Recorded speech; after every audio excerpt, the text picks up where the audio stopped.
Joining me now in studio is our politics editor, Sbu Ngalwa, to discuss some of these issues. Sbu, good morning to you. So, not much of a surprise then if you listen to Singabakho Nxumalo explaining why the outgoing Correctional Services Commissioner is at that court today. It's got to do with the health of the former president. I would say actually it is quite surprising. And the reason I say that is that the medical parole of the former president is not related to the case that is before court. But I guess where it would not be surprising is over the fact that the issues are around his state of health. Yeah. Because one of the issues that will probably be dealt with today, besides the plea, is his condition. Because remember that when the court adjourned the last time, that is the criminal case, that is before the Pietermaritzburg High Court, his doctors had submitted a letter to say that he's not well, he had undergone surgery, right? And there was an order issued by the judge that said that the department of the NPA, if they're not satisfied with that report, they can conduct their own medical examination. Now, whether they have done that or not, we do not know. You heard the spokesperson of the NPA, the advocate, Mtunzimaga, being evasive when asked that question. But as to why the Commissioner of Correctional Services will be in court, well, we do know that he has granted the former president a medical parole. Yeah. And in granting him a medical parole, he went against the advice of the Medical Parole Advisory Board. Yeah. Now, that matter has been taken to court by the DA. And the issue there that they would have to argue is the powers of the National Commissioner as guaranteed in the Correctional Services Act. Because Arthur Fraser says, even though the Medical Advisory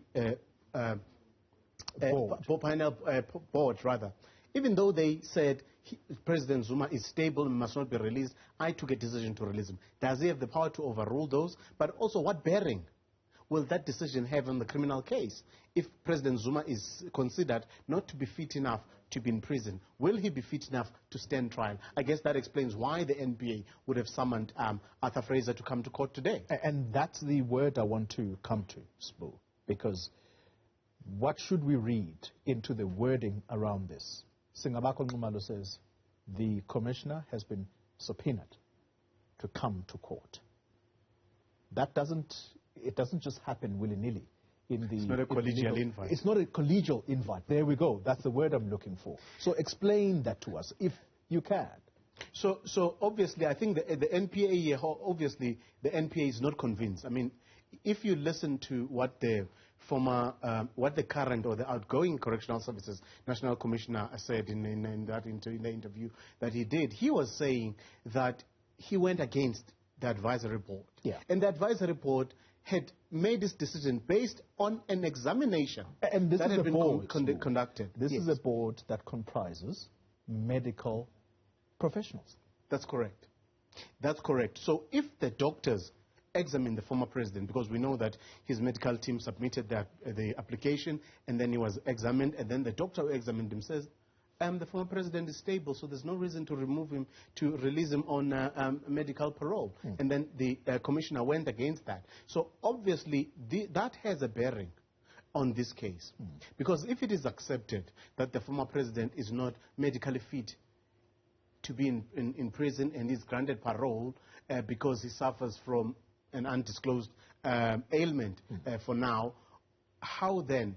I'm sure that is also ammunition inadvertently for his team to argue that he should not be in court in the first place. We do know that the issue of his health has been a bone of contention for quite a while. Remember when he had to go to Cuba, and then the matter came back to the Pietermaritzburg High Court, and at that time, Judge Diapile issued a warrant of arrest which was stayed pending his further appearance. Of course, he was not arrested because he did appear at the next appearance. But it has been something that has been used by his team to argue that the courts are insensitive and that the NPA is insensitive towards the former president. So I guess then in dealing with those issues and in having the commissioner of Correctional Services come to court, that issue will probably be ventilated, obviously within the confines of what is acceptable. As you know, that medical records are confidential.